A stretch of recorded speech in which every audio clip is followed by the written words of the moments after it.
డిమాండ్లను నెరవేర్చే వరకు సమ్మె విరమింపచేసేది లేదని ఆర్టీసీ కార్మిక నేతలు అంటున్నారు. 32 డిమాండ్లను రాష్ట్ర ప్రభుత్వం ముందు ఉంచామని అన్నారు. తమ సమస్యలను ప్రభుత్వం పరిష్కరించేంత వరకు ఖచ్చితంగా సమ్మె నిర్వహిస్తామంటూ కూడా ఇప్పటికే జేఏసీ నేతల పిలుపుతో ఆర్టీసీ కార్మికులు సమ్మె చేస్తూ ఉన్నారు. ప్రజెంట్ మనతో ఆర్టీసీ కార్మిక నేతలు ఉన్నారు, మాట్లాడదాం. వాళ్ళ డిమాండ్లు ఏంటి, ఎప్పటి వరకు సమ్మె కొనసాగుతుంది, ప్రధానంగా ఏ డిమాండ్లను మీరు ముందుంచడం జరిగింది ప్రభుత్వం ముందు, ఏం చెప్తారు ఈ సమ్మెకు సంబంధించి? ఇప్పుడు ఏదైతే డిమాండ్లు ఉన్నాయో ఆర్టీసీ ఉద్యోగులను ప్రభుత్వంలో విలీనం చేస్తామని మేనిఫెస్టోలో పెట్టినరు ఈ యొక్క ముఖ్యమంత్రి రేవంత్ రెడ్డి గారు ప్రభుత్వంలోకి రాకముందు. అదేవిధంగా ఉత్తమ్ కుమార్ రెడ్డి గారు కూడా 2018లో మేనిఫెస్టోలో పెట్టారు. ఆ రోజు గవర్నమెంట్ రాలేదు, అప్పుడు గవర్నమెంట్ బీఆర్ఎస్ వచ్చింది కాబట్టి మరి మేము కాంగ్రెస్ వాళ్ళని అడగలే. ఇప్పుడు ప్రభుత్వం వచ్చింది, 2023లో ఏదైతే మేనిఫెస్టోలు పెట్టినరో ప్రభుత్వంలో విలీనం చేస్తామన్నారు, 2 వేతన సవరణ ఇస్తామన్నారు, రావాల్సిన బకాయిలు ఇస్తామన్నారు, కొత్త బస్సులు కొంటామన్నారు, ఏవైతే ఆర్టీసీ ఉద్యోగులవి కూడా మెరుగైన సౌకర్యాలు కల్పిస్తామని చెప్పారు. ఈ ప్రధానమైన డిమాండ్లు మేనిఫెస్టోలో ఏదైతే పెట్టిండో ఆ సమస్యలు ఒక్కటి కూడా నెరవేర్చలేదు. అయితే కాంగ్రెస్ ప్రభుత్వం వచ్చినాక సుమారు 1100 ఉద్యోగాలు ఇచ్చారు. ఉద్యోగాలు ఎవరికి ఇచ్చారంటే డ్యూటీలో చేస్తే ఎవరైనా కుటుంబ సభ్యులు చనిపోతే వాళ్ళ పిల్లలకి ఇచ్చారు. సుమారు 1100 చిల్లర ఇచ్చారు. వాళ్ళని ఏం చేసిండ్రు, గతంలో ఎవరు చనిపోయినా వాళ్ళ పిల్లలకు రెగ్యులర్ ప్రాతిపదికన ఉద్యోగాలు ఇచ్చేవారు. వీళ్ళు వచ్చిన తర్వాత కాంట్రాక్ట్ విధానం తీసుకొచ్చారు. 3 సంవత్సరాలు కాంట్రాక్ట్ చేయాలి, దాన్ని ఇప్పుడు 2 సంవత్సరాలకు కుదించారు. అంటే అటువంటి సిస్టమ్ వద్దు. గతంలో ఏదైతే ప్రభుత్వం డ్యూటీ చేసి చనిపోతే ఆ పిల్లలకు డైరెక్ట్ రెగ్యులర్గా ఉద్యోగం ఇవ్వాలి, ఆ సిస్టమ్ కూడా తీసేసారు. తప్పకుండా అది కూడా ఇవ్వాల్సిన మందికి ఏమనుకో ఇచ్చేసి మరి ఇంట్రెస్ట్ 15% ఆర్టీసీ కట్టాలి. డబ్బులు వచ్చినా రాకపోయినా ఆర్టీసీ పేమెంట్ చేయాలి. ఎందుకు కట్టాలి అవి? అదే ఆర్టీసీ తీసుకుంటే మరి రిక్రూట్మెంట్ ఆర్టీసీ ఉద్యోగాలు వస్తాయి, ఆర్టీసీ వాళ్ళకి బెనిఫిట్ అవుతాయి కదా, ఒక ప్రభుత్వానికే పేరు వస్తుంది. ఎందుకంటే ఆర్టీసీ డెవలప్ అయింది, ఇంకా కొత్త బస్సులు వచ్చాయి, ఆర్టీసీ వచ్చినాయి, ఉద్యోగాలు పెరిగినాయి అనేటువంటి ఆలోచన వస్తుంది. ఇప్పుడు రోజు జిల్లాలల్లో 7 గంటల 20 నిమిషాలు డ్యూటీ చేయాలి, సిటీలో 6 గంటల 50 నిమిషాలు చేయాలి.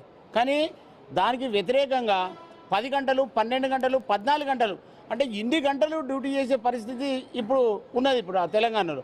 మరి ఈ చట్ట వ్యతిరేక డ్యూటీలు అనేటివి ఆర్టీసీలో ఉన్నది. MTW యాక్ట్ అనేది ఆర్టీసీలో కొనసాగుతలేదు. అందువలన ఇటువంటి పరిస్థితిలో చాలా ఇబ్బందులు ఉన్నాయి. కాబట్టి ప్రభుత్వము తక్షణమే చొరవ తీసుకోవాలి.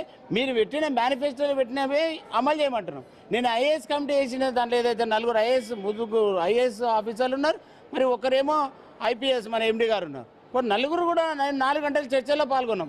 4 గంటలు కూడా మేము చెప్పింది తిన్నారు, కానీ మాకు 4 వారాలు టైం ఇండి మేము సమస్యలు పరిష్కరిస్తామని చెప్తున్నారు. కానీ ఇప్పుడు ఏం చేస్తారో, మరి రేపు సమ్మె ఉంది, మీరు ఏం చేస్తారో చెప్పుంటే ఇప్పుడు ఏం చేసే పరిస్థితి లేదనే విధంగా మాట్లాడడం జరిగింది. క్లిష్టతరమైనటువంటి హామీలు నెరవేర్చాలంటూ కూడా మాట్లాడుతూ ఉన్నారు. కమిటీ సమావేశంలో 4 వారాల సమయం అడిగాం, అయినప్పటికీ కూడా వాళ్ళు ముందుకు రాకుండా ఈ సమ్మె చేస్తున్నారు. ఇది సరైన పద్ధతి కాదంటూ ఆర్టీసీ MD తెలియదు. ఎట్లా ఏవి క్లిష్టపరమని ప్రభుత్వంలో విలీనం అక్కడ ఆంధ్రలో అయింది. ఇప్పుడు క్లిష్టపరం, ఇప్పుడు టెక్నాలజీ చాలా స్పీడ్ ఉంది, 1 నిమిషంలో రిపోర్ట్ వస్తుంది ఏం కావాలంటే. ఇప్పుడు ఆంధ్రలోనేమో ప్రభుత్వంలో విలీనం చేశారు, విలీనం చేశాక కమిటీ వేసారు. కమిటీ అప్పుడు ఏం చేయాలి, ఏమన్నా విధి విధానాలు ఏంది, దాని సర్వీస్ కండిషన్ ఏంది, ఆ విధంగా నడుస్తుంది. ఈడ కష్టమైంది యూనియన్లు ఎన్నిక కష్టమా? యూనియన్లు ఆర్టీసీ ఉన్నప్పటి నుంచి యూనియన్లు ఉన్నాయి. ఒక 10 మంది సంఘం ఉంటే ఒక యూనియన్ ఉంటుంది. మరి ఈడ 40,000 మంది ఉద్యోగస్తులు ఉంటే యూనియన్లు ఇవ్వకపోవడం ఎట్లా? రజాకరణ పాలన ఎట్లా ఉంటుంది?